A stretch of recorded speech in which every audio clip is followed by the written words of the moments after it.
Good morning प्यारे साथियों।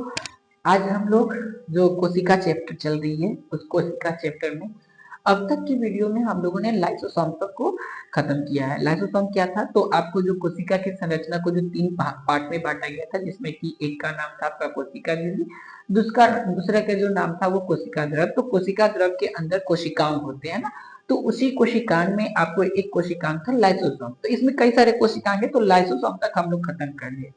आज का जो कोशिकांग है वो है आपको माइटोकॉन्ड्रिया। ठीक है, माइटोकॉन्ड्रिया के बारे में, ठीक है, क्या है क्या नहीं है उसके बारे में हम लोग आज डिस्कस करेंगे, है ना। इसके आगे भी जो भी आपका कोशिकांग होंगे उनको भी हम लोग डिस्कस करते चलेंगे, ठीक है ना, आगे की ओर। तो सबसे पहले हम लोग समझते हैं कि जो माइटोकॉन्ड्रिया होता है ये कोशिका द्रव में पाई जाने वाली सबसे महत्वपूर्ण संरचना में से एक है आपका। ये क्यों महत्वपूर्ण है, किस लिए महत्वपूर्ण है? देखिए, ये जो है आपका माइटोकॉन्ड्रिया, ये कोशिका द्रव में पूरी तरह से बिखरी हुई होती है, हर तरफ आपको जहां तहां ये बिखरी हुई पाई जाएंगी। जब इसे प्रकाश सूक्ष्मदर्शी से देखा जाता है, ठीक है ना, यानी कि फोटो जो माइक्रोस्कोप होता है उससे जब हम लोग देखते हैं तो ये छड़ के समानुसार, यानी कि छड़ या जो धागा नुमा आपको दिखाई पड़ता है। ये आपको पूरी तरह से आपको ऐसे ही बिखरा हुआ जैसा दिखाई पड़ेगा, है ना। दानेदार हो सकते हैं, गोलाकार हो सकते हैं, ये कई प्रकार से दिखाई आपको देंगे, ठीक है। कैसे? तो या तो छड़ की तरह दिखाई देंगे, धागे की तरह दिखाई देंगे, दानेदार दिखाई देंगे या गोलाकार दिखाई पड़ेंगे। पादप कोशिकाओं में इसकी जो संख्या होती है वह जंतु कोशिका की संख्या से काफी ज्यादा कम होती है। क्यों? क्योंकि देखिए, ये इसका काम है आपको ऊर्जा देना, है ना। ऊर्जा बेसिकली आपको, माइटोकॉन्ड्रिया को हम लोग पावर हाउस कहते हैं, ठीक है, कोशिका का पावर हाउस कहते हैं। इसका काम है ऊर्जा देना। और सबसे ज्यादा ऊर्जा किसको चाहिए?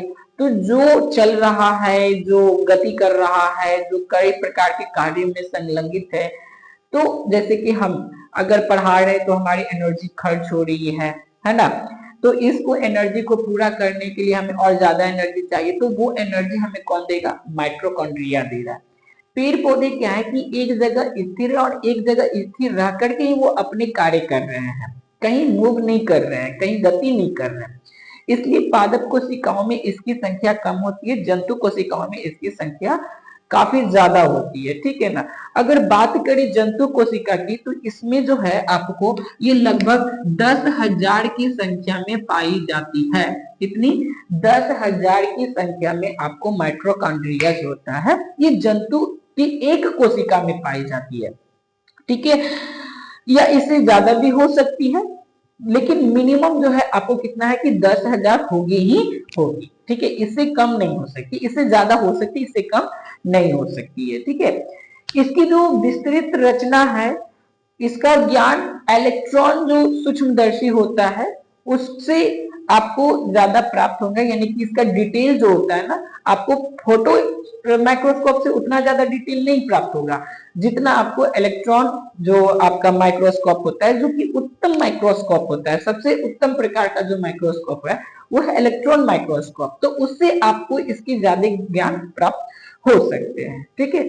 जो माइटोकॉन्ड्रिया होता है इसके बाहर में एक झिल्ली होती है और एक अंतः झिल्ली भी होती है। ये दो प्रकार से झिल्ली से ढका होता है, एक बाहरी झिल्ली से और एक अंतः झिल्ली से, ठीक है। चारों ओर से घिरी हुई होती है तथा इसके बीच में तरल युक्त गुहा होती है, यानी कि कुछ अंग होते हैं जो तरल होते हैं, लिक्विड जैसे आपको अंग होते हैं, जिसे कि माइटोकॉन्ड्रिया गुहा कहा जाता है। क्या कहा जाता है? तो माइटोकॉन्ड्रिया गुहा कहा जाता है।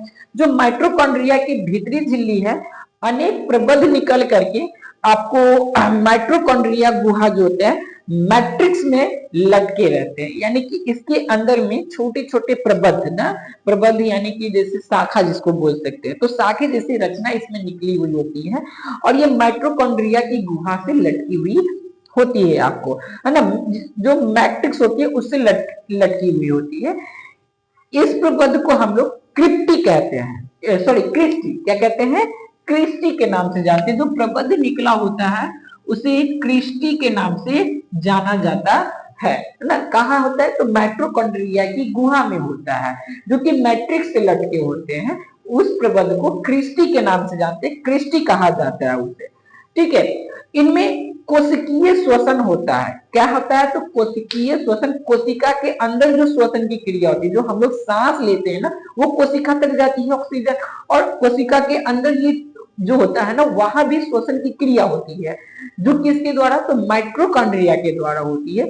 तो जिस जगह पे आपको श्वसन की क्रिया होती है कोशिका के अंदर, उसे माइट्रोकॉन्ड्रिया कहते हैं। तो माइट्रोकॉन्ड्रिया के अंदर कोशिकीय श्वसन होता है, जहां जो एंजाइम मौजूद होते हैं वह आपको कई प्रकार से डीएनए और जो राइबोसोम होते हैं, ये अपना कुछ प्रोटीन बनाने का काम करते हैं, और प्रोटीन बना करके आपको एनर्जी देने का काम करते हैं। इस वजह से भी हम लोग इसे कोशिका का पावर हाउस कहा जाता है ना। ये क्या करता है कि डीएनए, राइबोसोम, इन सबको प्रोटीन में बदलने का काम करता है, प्रोटीन बनाने का काम करता है।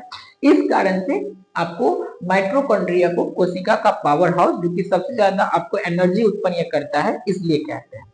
इसके कुछ कार्य भी है ना।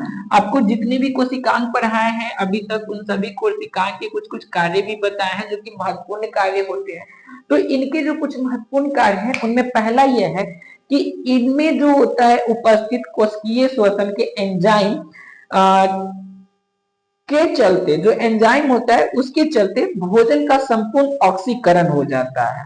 यानी कि भोजन जो हम लोग करते हैं, वहां से जो लिक्विड पचने के बाद निकलता है, जो कोशिका तक पहुंचता है, ग्लूकोज के रूप में पहुंचता है, उसका पूरी तरह से पाचन क्रिया संपन्न होती है, ऑक्सीकरण होता है। कहाँ? तो कोशिका के अंदर होता है।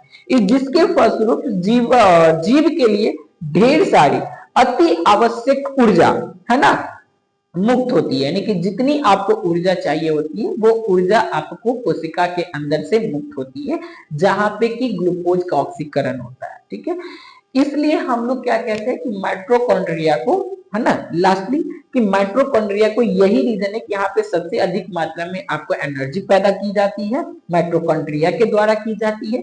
इसलिए इसे कोशिका का गृह, पावर गृह हाउस भी कहते हैं ना, यानी कि कोशिकीय ऊर्जा गृह के नाम से भी जाना जाता है। ठीक है ना, power house of the cell के नाम से इसे जाना जाता है। ये पहला कार्य। दूसरा नंबर कार्य इसका क्या है? ये जो ऊर्जा मुक्त होती है, ये चूंकि हम लोग हर समय ऊर्जा को खर्च नहीं कर रहे होते हैं, है ना। जैसे अभी हम पढ़ा रहे तो ऊर्जा खर्च हो रही है, अभी हमें को एनर्जी की जरूरत है, लेकिन जब हम कोई कार्य नहीं कर रहे होंगे तो हमारे शरीर को कोई एनर्जी की जरूरत नहीं पड़ेगी। तो एनर्जी क्या होगी? क्योंकि शरीर के अंदर श्वसन जो है हर समय होते रहता है, कोशिकीय श्वसन हर समय चलता है, हर समय आपको जो माइट्रोकॉन्ड्रिया वो एनर्जी पैदा कर रही होती है। तो वो जो एनर्जी आपको बना रही होती है वो एटीपी के रूप में जमा रहता है। किस रूप में? एटीपी, जिसे कि हम लोग एंडोसाइन ट्राइफॉस्फेट के नाम से जानते हैं, एटीपी। ठीक है, एटीपी, एंडोसाइन, ठीक है, एंडोसाइन ट्राइफॉस्फेट, है ना, फॉस्फेट के रूप में आपको ये जमा होते रहती है। कौन? तो आपको जो एनर्जी होती है ना, वो इस रूप में आपको जमा होते रहती है, एंडोसाइन ट्राइफॉस्फेट के रूप में जमा होते रहती है। ठीक है, ये कोशिका जो होता है नए यौगिक का निर्माण करने के समय में यहाँ पे आपको इस एटीपी का जो एनर्जी होता है उसका यूज किया जाता है ना। जो एनर्जी आपको एंडोसाइन ट्राइफॉस्फेट के रूप में, एटीपी के रूप में जमा होता है, जब शरीर नए यौगिक का निर्माण कर रहा होता है, उस समय इसका उपयोग करता है। ठीक है ना, किसका? तो एंडोसाइन ट्राइफॉस्फेट यानी एटीपी जो एनर्जी होता है उसका इस्तेमाल किया जाता है। तीसरा जो इसका मुख्य कार्य है वो है कि ये क्रिस्टी के अंदर झिल्ली की सतह क्षेत्र जो होते हैं उसको बढ़ाने का भी काम करता है ना। जो माइट्रोकॉन्ड्रिया होता है, जो क्रिस्टी होता है, तो क्रिस्टी अंदर से माइट्रोकॉन्ड्रिया के जो सतही क्षेत्र होता है उसको एक्सपेंड करता है, उसको बढ़ा देता है। तो ये इसका तीसरा। तो माइट्रोकॉन्ड्रिया के तीन आपके प्रमुख कार्य हैं। ठीक है, पहला पावर हाउस इसको कहते हैं क्योंकि ये एनर्जी को ज्यादा मात्रा में उत्पन्न करता है। दूसरा, इसमें वो जो एनर्जी होता है आपको एटीपी के रूप में, एंडोसाइन ट्राइफॉस्फेट के रूप में जमा हो जाता है। और तीसरा, ये इसके अंदर जो क्रिस्टी पाया जाता है इसके सतही क्षेत्र को बढ़ाने का काम करता है। ठीक है, तो ये आपका क्या था, माइटोकॉन्ड्रिया।